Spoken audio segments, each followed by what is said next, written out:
தன்னுடைய கணவரோடு மட்டும் அதை முடிச்சுக் கொள்வது எப்ப? மனதால என் கணவர் என்று ஏற்றுக்கொண்டா, இந்த கணவர் என்று மனதால ஒத்துக்கிட்டா இவன் குறைகளை வெளியே சொல்ல மாட்டா. வெளியே சொன்னால் இனி அவரோடு கணவன் மனைவியாக வாழ்றது சிரமம். வாழ்க்கையின் யதார்த்தத்தை புரிஞ்சு கொள்ள இதுபோன்று கணவர் புரிஞ்சு கொண்டார். மனைவி என்றால் இப்படித்தான். கணவனிடம் மனைவியிடத்தில் தவறு வருவது போன்று கணவனாலும் தவறு வர முடியும். ஏன் ஒரு மனிதன், மனிதன் என்றால் தவறுக்கும் மறதிக்கும் இடையிலே படைக்கப்பட்டவர். ரசூலுல்லாஹி ஸல்லல்லாஹு அலைஹி வஸல்லம் என்ற இல்மை தானும் படித்திருந்தார்கள், மனைவிமார்களுக்கும் படித்துக் கொடுத்தார்கள். அவர்கள் எப்படி நுழைஜ் என்றால் ரசூலுல்லாஹ்வுடைய மனைவிமார்கள் ரசூலுல்லாஹ்வின் ஒரு அடையாளத்தை வைத்து புரிந்து கொள்வார். ஒரு கட்டத்திலே சொல்றாங்க ரசூலுல்லாஹி ஸல்லல்லாஹு அலைஹி வஸல்லம், ஆயிஷா, நான் வீட்டுக்கு வந்தவுடனே நீ என்னோடு இரக்கமாக இருக்கிறாயா கோபத்தோடு நிற்கிறாயான்றத சில வினாடிகள்ல கண்டுபிடிக்கணும். நீ என்னோடு முஹப்பத்தா அல்லது நீ என்னோடு கோபமா? நீண்ட நேரம் போகாத பார்க்க, உன்னை பேச்சாலே நான் கண்டுபிடிச்சிருவேன். அதாவது ஆயிஷாக்கு அதிசயமாக இருந்துச்சு.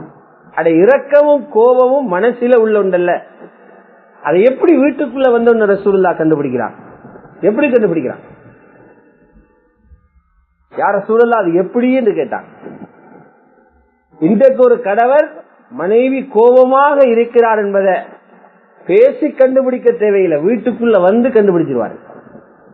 கதவை துறக்கிற முறையே போதும், சலாத்துக்கு பதில் சொல்ற வேகமே போதும், வீட்டை துப்புரவாக வச்சிருக்கிற முறை, சமையல் செய்திருக்கிற முறை, பிள்ளைகள் உடுப்பாட்டி இருக்கிற முறை, வீட்டை துப்புரவாக வச்சிருக்கிற முறை, இதை பார்த்து புரிவாரே இவ எப்படி இருக்கிறார், சுடு சட்டியாக இருக்கிறாவா குளிராக இருக்கிறாவா. ஆனால் ரசூலுல்லாஹி ஸல்லல்லாஹு அலைஹி வஸல்லம் மனைவிமார்களை ரசூலுல்லாஹ் அதால புரிஞ்சு கொள்ளல. மனைவிமார்கள் அப்படி இருக்கவும் இல்லை, ரசூலுல்லாஹ்வை எப்படி புரிய வைக்கவும் இல்லை. கேட்டாங்க, யார் ரசூலுல்லாஹ் எப்படி கண்டுபிடிக்கிறீங்க?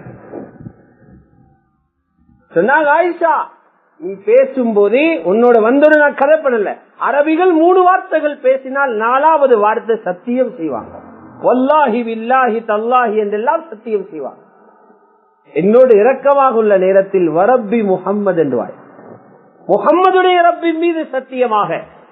என்னோடு கோபம் போயிருந்தால் அந்த நேரம் சொல்லுவாய் வரப்பி இப்ராஹிம், இப்ராஹிமுடைய ரப்பி மீது சத்தியமாக. சுப்ஹானல்லாஹ். இப்ராஹிமாலே முகம்மதாலே தான் கோபத்தை விரக்கத்தை கண்டுபிடிக்கிறார்.